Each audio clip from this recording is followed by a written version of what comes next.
기도하심으로 수요 말씀 예배를 하나 드리도록 하겠습니다.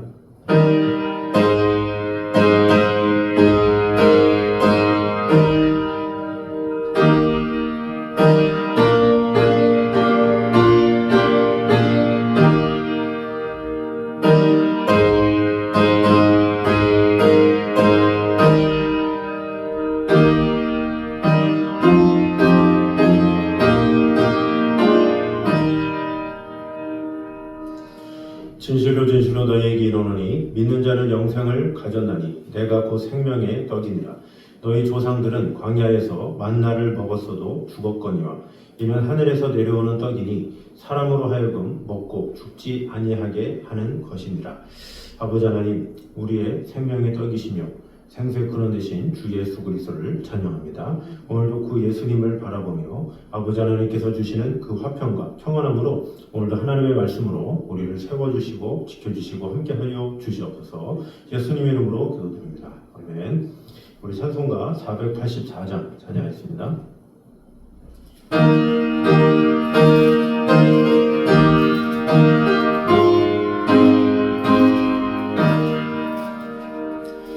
내 맘에 두려 소망 되소서. 주 없이 모든 일 못되어라.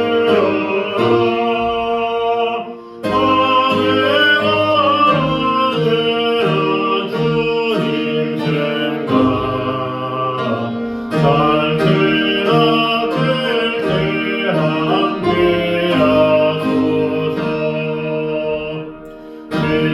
미래의 두려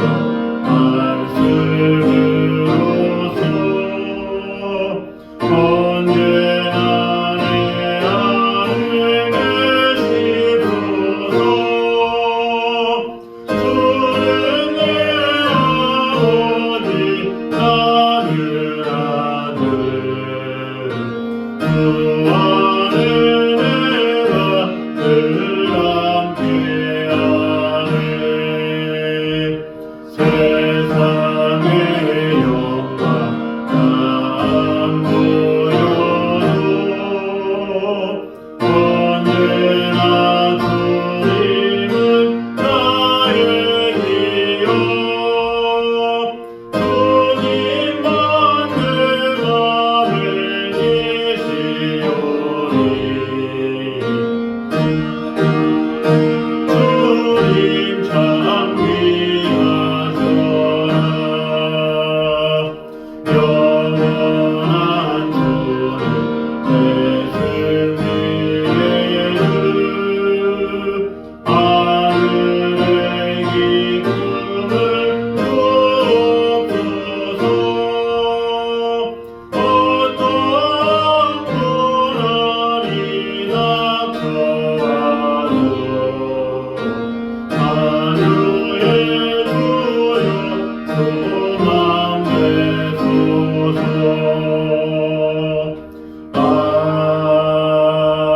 아멘. 아멘. 우리 하는 말씀 사무엘상 19장입니다.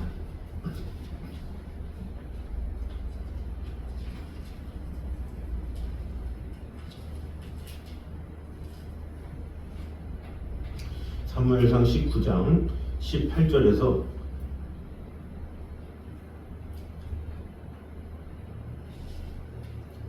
20절까지만 보도록 하겠습니다. 사무엘상 19장 18절에서 20절까지만 보도록 하겠습니다.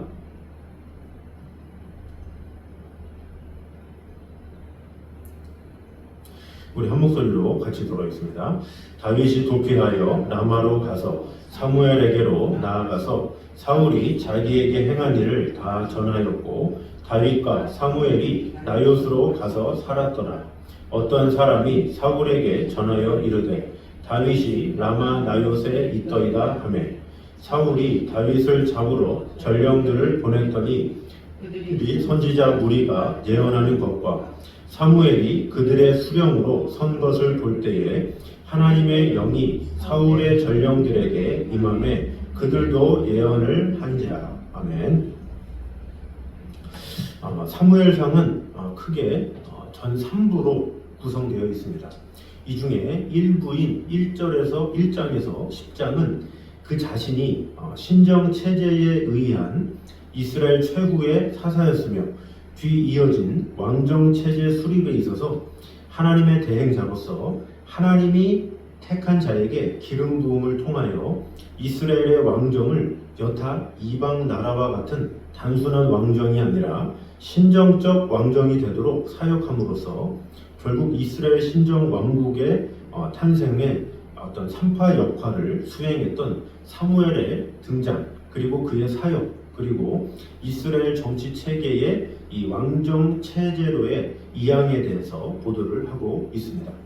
2부인 11장부터 19장 17절, 우리가 저번 주까지 봤던 부분이 바로 2부인데, 이곳은 이스라엘 백성들의 요구에 의해서 하나님의 직접적인 신정체제가 마감되고 왕정체제가 이스라엘에 도입되었지만 하나님의 통치를 대행할 신정적 왕으로서의 측면은 깊게 인식하지 아니하고 그저 자기들 민족의 세속적 욕구를 채워줄 왕을 요구한 이스라엘 민족의 첫 왕으로 세움받은 사울이 자신은 물론 전 민족과 더불어 처음에는 하나님께 순종함으로 흥하였지만 나중에는 불순종함으로 실패한 사실과 하나님이 예비하신 이스라엘의 새 왕인 다윗의 등장에 대해서 보도하고 있습니다. 그리고 마지막으로 오늘부터 있는 이 3부는 19장 18절에서 31장 마지막까지입니다. 하나님께서 실패로 치닫는 사울의 왕정 체제 하에서 미리 앞날을 위하여 신정 왕국에 합당한 왕으로 예비하신 다윗의 시련과 사울 왕가의 몰락에 대해서 보도를 하고 있습니다. 이런 맥락 하에 제3부의 전반부인 19장 18절에서 27장 12절은 하나님이 예비하신 새 왕 다윗의 시련, 곧 다윗의 도피 생활에 대해서 보도를 하고 있습니다. 그런데 이 다윗의 도피 생활은 BC 1020년부터 1010년까지 대략 10여 년간 계속되어서 제3기로 나누어 살펴볼 수가 있습니다. 먼저 제1기는 자신의 집에서 헤레스풀에 이르기까지의 기간입니다. BC 1020년에서 1018년까지 해서 19장 18절에서 22장 23절까지 하고 볼 수가 있습니다. 이때는 다윗이 사울의 추격을 피하기에만 급급했던 시기라고 볼 수가 있습니다. 제2기는 그일라에서 10황무지까지의 기간입니다.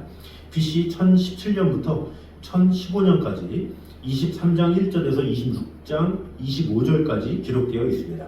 이때는 다윗이 자신을 추격하는 사울의 목숨을 두 번이나 살려주고 나아가 도피 생활 중에서나마 충직한 추종 세력들을 얻는 시기다라고 볼 수가 있습니다. 제3기는 블레셋 땅 가드에서 헤브론으로 다시 돌아올 때까지의 기간입니다. BC 1015년부터 1010년까지인데 27장 1절에서 사무엘하 2장 1절까지 기록되어 있습니다. 이때는 절대적 위기에 몰린 다윗이 어쩔 수 없이 블레셋 땅으로 망명하였던 시기입니다. 한편 본문은 제3부의 전반부인 19장 18절에서 27장 12절까지 기사의 계시 부분입니다. 그래서 다윗이 라마에 있는 사무엘에게로 피신하였고 또 하나님의 다윗 보호에 대해서 보도를 하고 있습니다.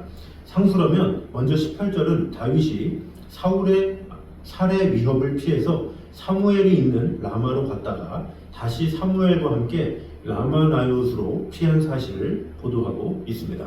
19절에서 21절까지는 다윗이 라마나요스에 있다는 소식을 들은 사울이 군졸들을 파견했지만 군졸들이 모두 하나님의 신에 감동되어 예언함으로써 다윗을 체포하는 일에 실패하였음을 보도하고 있습니다.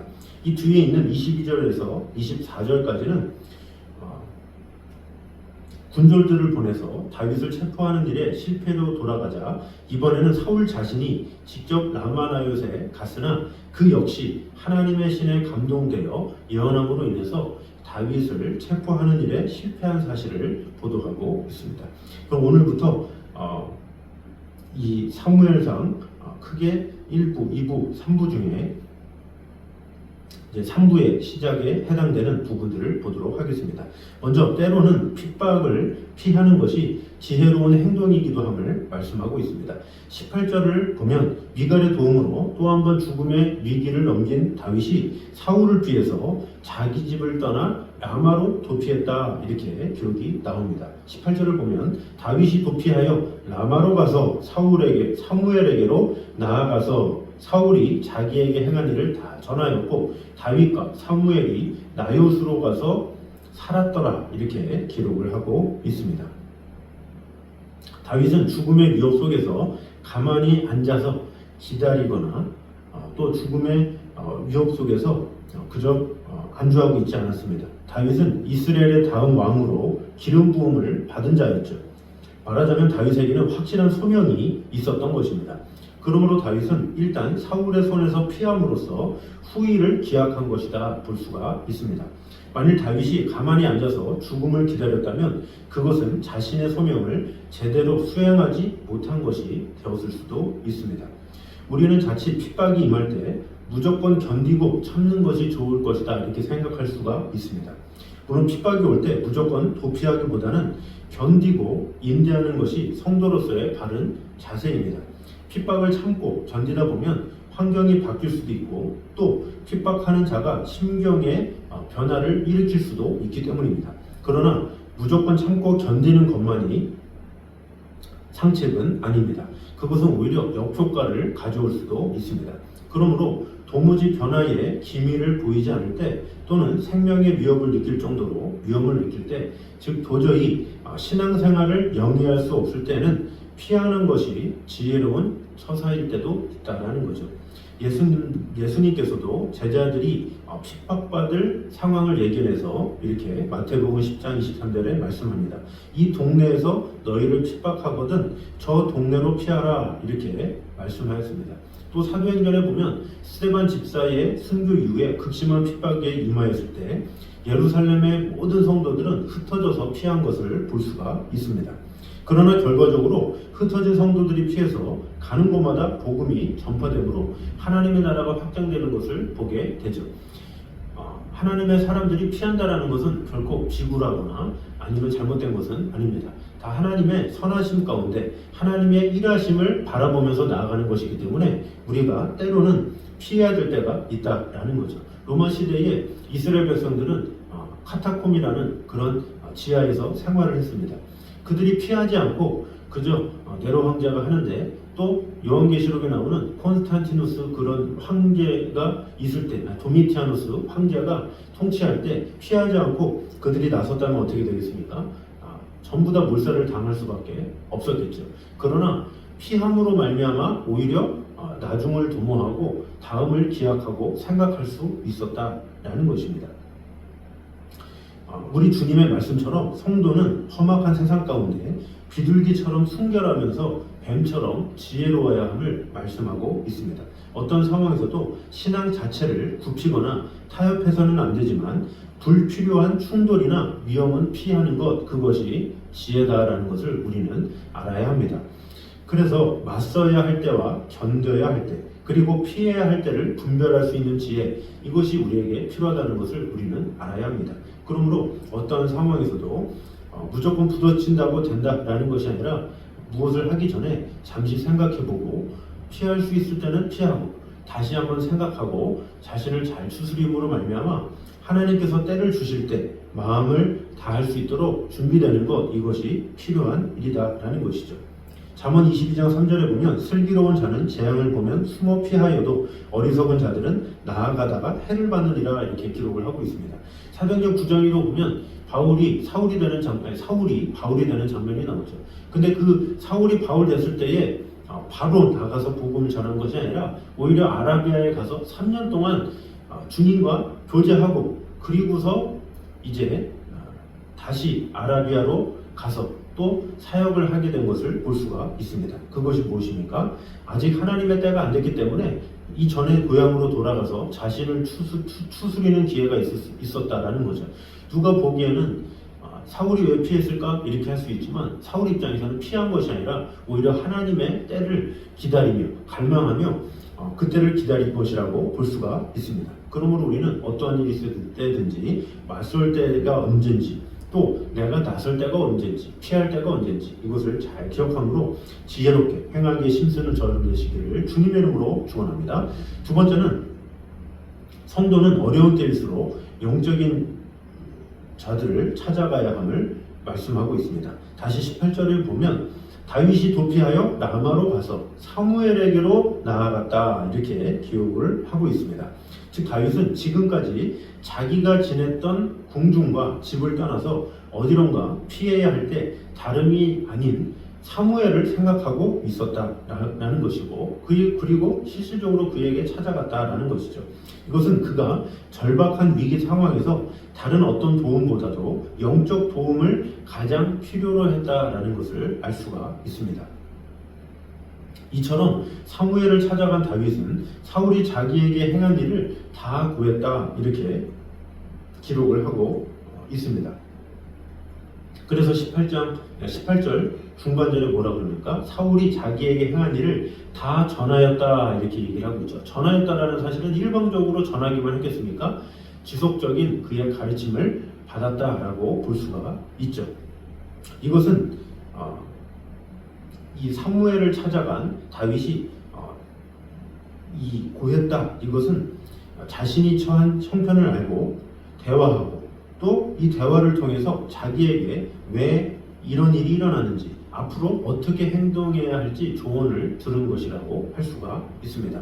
이렇게 절박한 위험에 처한 다윗이 가장 먼저 이스라엘의 영적 지도자인 사무엘을 찾아갔던 것처럼 우리 또한 어려운 때일수록 다른 누구보다도 영적으로 도움을 줄 수 있고 힘을 줄 수 있는 그런 환경으로 나아가야 한다는 것을 알아야 합니다. 되게 많은 성도들이 하나님을 믿는다고 하면서도 어려움에 처하거나 또 궁지에 몰릴 때 다른 방법으로 이런저런 방법으로 하나님께 도움을 구하기보다는 인간적인 생각을 찾을 때가 많이 있습니다. 여행을 떠난다든지 아니면 자신의 친밀한 친구를 만난다든지 여러 가지 어떤 환경을 통해서 해결을 받으려는 모습이 있죠. 그러나 진정한 하나님의 사람은 나에게 정말로 영적으로 도움을 줄 수 있는 나에게 힘을 줄 수 있는 자가 누구인지를 생각해서 그런 방향으로 나아간다는 거죠. 그러나 사실 우리가 어떤 사람을 대할 때든지 사람을 만날 때든지 항상 그런 영적인 존재 그런 사람들을 만날 수는 없죠. 그래서 우리는 항상 그때일수록 하나님께 나아가야 되는 것이죠. 이 하나님께 나아간다는 것이 무엇입니까? 바로 하나님의 말씀을 가까이 한다는 것입니다. 하나님의 말씀을 가까이 할 때에 우리 하나님께서 이 말씀을 통해서 역사하시고 은혜 주시기 때문에 또 성령을 통해서 우리에게 감동과 감화를 주시기 때문에 우리는 항상 하나님의 말씀을 소중히 여기고 이 말씀으로 승리하며 나아가는 훈련이 있어야 한다라는 거죠. 그래서 인생에 어떤 장애물이 있고 인생에 어떤 답답함이 있을 때 우리는 항상 말씀 앞에 나아가 또한 영적으로 나에게 도움을 줄 수 있는 그런 또 영적인 지도자나 이런 사람들을 찾게 됨으로 말미암아 나의 영혼이 주님께로부터 말미암는 위로와 주님께로부터 말미암는 해결함 이것을 받는 그것이 습관이 되는 성도가 되어야 한다라는 것입니다. 다윗이 사무엘을 찾아가자 어떤 일이 일어났습니까? 인간적으로 볼 때 이 사무엘은 사울의 손에서 다윗을 구원할 힘은 없었습니다. 그러나 다윗은 하나님의 역사로 말미암아 사울의 손에서 안전하게 보호가 되었습니다. 이와 마찬가지로 성도들이 어려운 문제를 만나서 누군가를 찾게 되면 믿음의 사람들을 찾게 되면 의외로 좋은 결과를 얻게 된다는 거죠. 말씀에 숨고 말씀의 위로를 받고 그 말씀 안에 참된 평강을 얻는 그런 습관이 되면 하나님께서는 어떻게든지 그 모든 상황 속에서 큰 역사와 은혜를 이루어 주신다는 것을 알아야 합니다. 그러므로 우리는 어려울 때마다 어떤 위험에 처할 때마다 우리의 믿음이 어디서 왔는지를 늘 생각함으로 말미암아 세상을 쳐다보고 세상을 바라보고 세상에서 위로를 얻고 또 해답을 얻는 것이 아니라 오직 하나님의 말씀으로 또 믿음의 사람을 통해서 참된 해답과 능력을 얻는 저와 여러분 되시기를 주님의 이름으로 축원합니다. 세 번째는 환난은 성도를 연단하시는 하나님의 다양한 훈련의 과정이다라는 사실을 볼 수가 있습니다. 18절을 다시 보면 다윗은 사무엘과 함께 나요스로 가서 살았더라 이렇게 기록을 하고 있습니다. 이 나요스는 지역 이름이 아니라 거처, 처소를 의미하는 말로서 기숙사로 번역하기도 합니다. 곧 나요스는 학생들이 거하는 기숙사 같은 처소로서 라마에서 사무엘이 세우고 지도하는 선지 학교를 말합니다. 즉 환란을 피해 숨을 곳을 찾던 다윗은 나요스로 인도됨으로써 인생의 새로운 경험을 하게 된 것이죠. 근데 여기서는 하나님의 오묘하신 인도의 손길이 있었음을 배제할 수 없습니다. 다윗은 본래 들에서 양을 치던 목동이었습니다. 그리고 이후에는 용사가 되어 전쟁의 경험을 쌓았습니다. 그런가 하면 사울 왕이 거하는 궁중에서 생활하기도 했습니다. 그리고 지금은 선지 선도들이 하나님께 예배하고 교육을 받는 나요스에서 생활하게 되었습니다. 이처럼 다윗이 들에서 궁중으로, 궁중에서 나요스로 옮기게 된 이 과정은 우연이 아니라 그가 이스라엘 왕으로 세움을 받기 위한 입체적으로 훈련하시는 하나님의 손길이었다라는 사실을 우리는 알 수가 있습니다. 다윗은 먼저 들에서의 경험으로 인해서 참 목자이신 하나님을 알았습니다. 또한 전장에서의 경험을 통해서 여호와 하나님이 진정한 용사요, 전쟁은 오직 여호와께 달려있다라는 것을 깨닫게 되었습니다. 또 왕궁에서의 경험을 통해서 하나님께서 싫어하시는 왕의 모습과 하나님께서 원하시는 왕의 모습에 대해서 많은 생각을 했을 것입니다. 뿐입니까? 다윗은 왕이 된 후에 시와 찬미로 즐거이 궁중 예배를 드렸는데 그것은 바로 이 나요스에서의 경험이 많은 영향을 미친 것이다 이렇게 볼 수가 있습니다. 실로 하나님은 다윗을 목자와 같은 왕으로 또 용맹한 장수로서 이스라엘의 대적들을 모두 물리치는 왕으로 그리고 하나님의 뜻을 밝히 알고 예배하는 선지자 같은 왕으로 준비시키고 연단하신 것이다 볼 수가 있습니다. 우리는 인생에서 다양한 환난을 경험합니다. 그러나 그 환난 자체보다는 그 환난을 통해 하나님이 인도해 가시는 손길을 보는 것, 그것이 중요합니다. 하나님은 성도에게 임하는 환난을 환난으로 그치게 하시는 것이 아니라 환난을 통해서 성도를 강하게 연단시키시고 아름답게 빚어나가시는 분이십니다. 뱃사람들이 흔히 하는 말로 강한 파도만이 강한 어부를 만든다 이런 말이 있습니다. 마찬가지로 성도는 환난을 겪음으로써 더 강하고 더 아름다운 신앙의 사람으로 성숙되어져 가는 것입니다. 그러므로 우리는 환난을 연단의 도구로 삼으시는 하나님 편에서 우리의 인생을 볼 수 있는 안목을 가져야 합니다. 우리를 당신의 목적에 부합된 자로 만드시기 위해서 다양한 환난을 통해 다양하게 연단시켜 가시는 하나님의 손길을 느끼게 됨으로 말미암아 환난의 의미 이것을 온전히 새롭게 항상 발견하는 성도들이 되어야 합니다. 로마서 5장 3절과 4절을 보면 다만 이뿐 아니라 우리가 환난 중에도 즐거워하나니 이는 환난은 인내를, 인내는 연단을, 연단은 소망을 이루는 줄 알미로다 이렇게 말씀하고 있습니다. 환난이 믿음이 없는 사람이 볼 때는 왜 이런 일이 나에게 일어날까 고민이 되지만 믿음의 사람들에게는 분명한 하나님의 뜻이 있고 이유가 있고 목적이 있습니다. 이것을 알지 못하면 그저 시간 낭비로 끝날 수가 있죠. 그러나 믿음의 사람에게 있어서 이런 환난이 교훈이 된다는 것을 깨닫는 순간 그때부터는 더욱더 하나님과 긴밀하게 동행하게 되고 더욱더 가까워지고 우리의 인생은 더욱더 살찌우게 된다는 것을 알아야 합니다.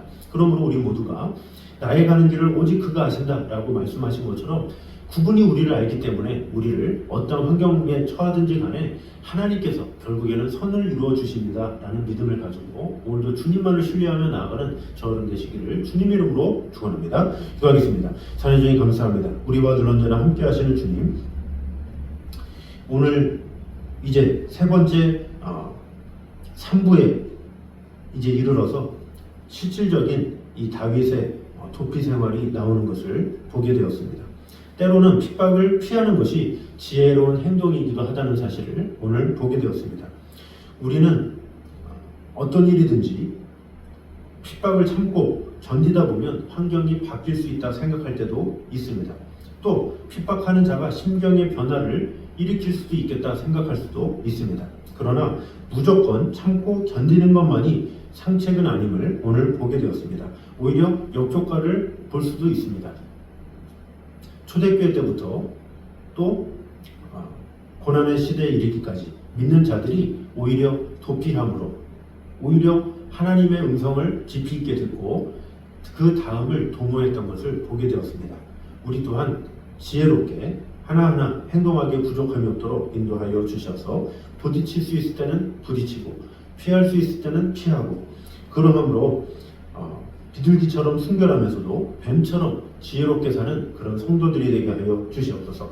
또한 성도는 어려울 때일수록 영적인 지도자를 찾아가야 함을 오늘 보게 되었습니다. 다윗이 사무엘을 찾아가서 문제를 해결하는 것을 보게 되었습니다.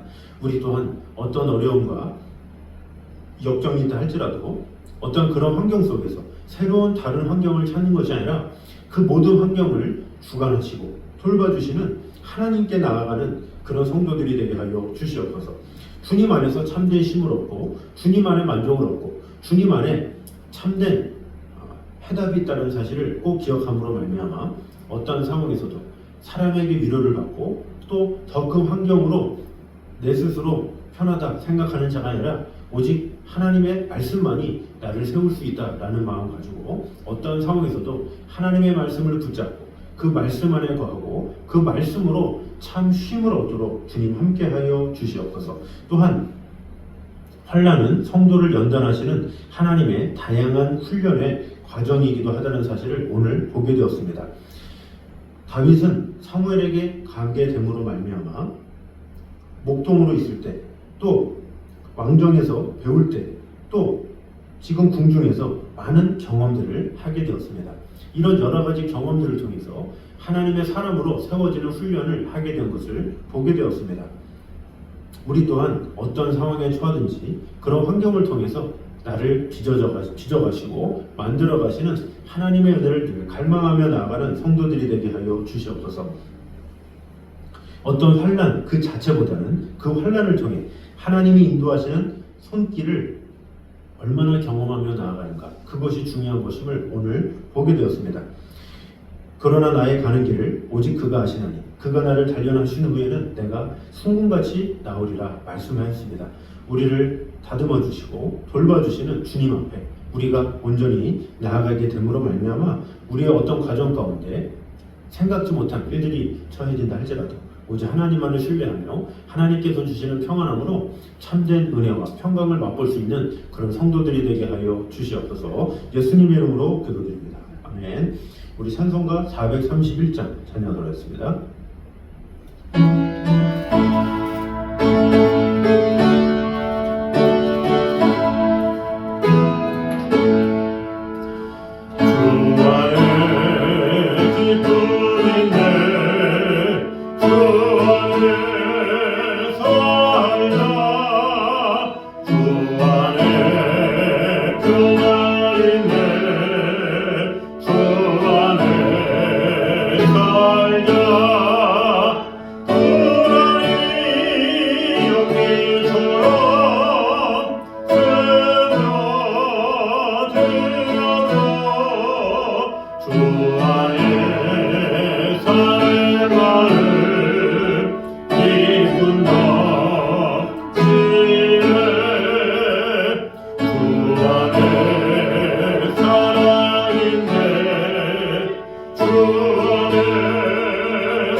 이젠 우리 예수 그리스도 은혜와 아버지 하나님의 무한하신 사랑과 성령님의 교통하심이 늘 우리와 함께 계심으로 말미암아 어떤 상황에서도 어떤 어려운 가운데서도 주님께 피하며 주님으로부터 말미암아 진정한 화평과 사랑 안에 거하기 원하는 이 자리에 있는 모든 성도들을 위해 이제부터 영까지 함께 있기를 간절히 축원하옵나이다. 아멘.